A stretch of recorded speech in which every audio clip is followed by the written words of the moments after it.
Today I'm going to teach you how to multiply fractions. Multiplying fractions is way easier than adding or subtracting them.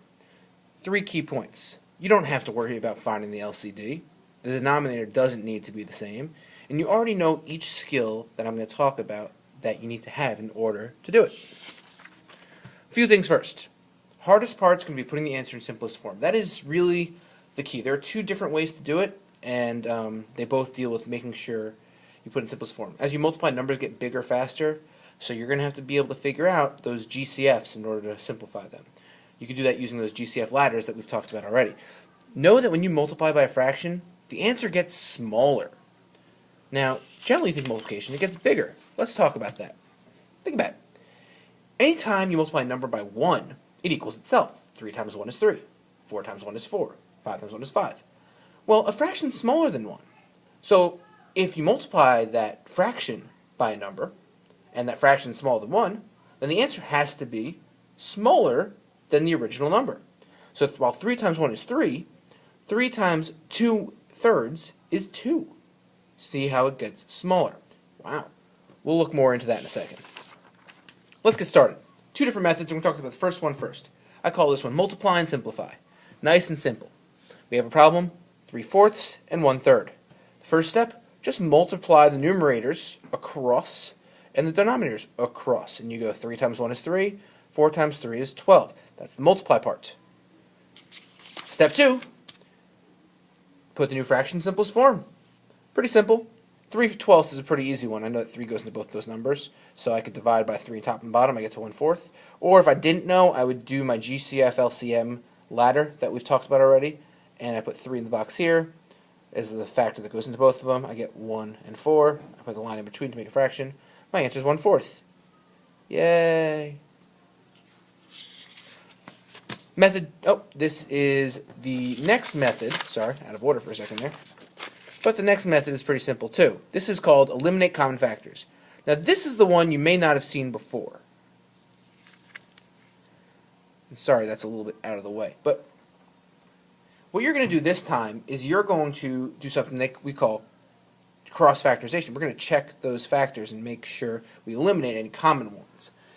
Kind of like what we do when we have algebraic expressions and we get rid of numbers on both sides of the equal sign. Look at the problem and see if there are any common factors in the numerator and denominator that can cancel each other out. So here we have 3 and 3. Well, 3 goes into both of those numbers one time. So I divide both those numbers by 3 and I leave the quotient as the new part of the fraction. So this 3/4 turns to 1/4 and this 1/3 turns to 1/1. Now I can go back to step 2, which is now in the right order, and this is my new fraction. 1/4 times 1/1, and it equals 1/4, just like it did before. This step 2 is kind of doing the multiplying across. So it's really doing the reverse. Either in step 1, in the first method, we're simplifying first. Sorry, the first method we're multiplying first and simplifying second. In this method, we're simplifying first and multiplying second. The benefit of this method is that as numbers get bigger, because products can be very big and hard to find the GCF of later, it may be easier to do the simplification first while the numbers are still small.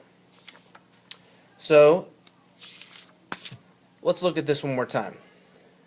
Method 1, 6/8 times 2/3, 12/24. Now I find the GCF, which is 6. Divide by it. Oh, that wasn't the GCF. That's 2/4. GCF is 12. I divide by 2 again, and I get to 1/2. If you gave me 2/4 or 12/24 as the answer, I probably wouldn't accept that as correct. You have to give me your answer in simplest form.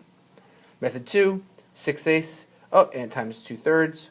Oh, look. 3 goes into 6 2 times, goes into itself once, turns into 1, that turns into 2. 2 goes into itself once, goes into 8 4 times. I changed that. Oh, I could even change these two. If you look at it, I could reduce that now. 2/4 I could have reduced to 1/2. I didn't, and you'll see that I didn't get an answer in simplest form. I got 2/4, right? Or multiplied 2 times 1, 4 times 1. I still have to simplify that, and 2/4 divided by 2 equals 1/2. Do whichever method works for you. While the numbers are small, it may be easier to do method 1. As the numbers get bigger, you may want to look at method 2. One last thing. Always turn mixed numbers into improper fractions.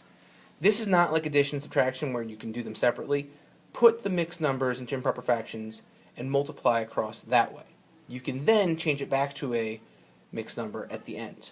Always turn whole numbers into fractions by putting them over 1. Any number divided by 1 is itself, so change 3 into 3 over 1. That's it.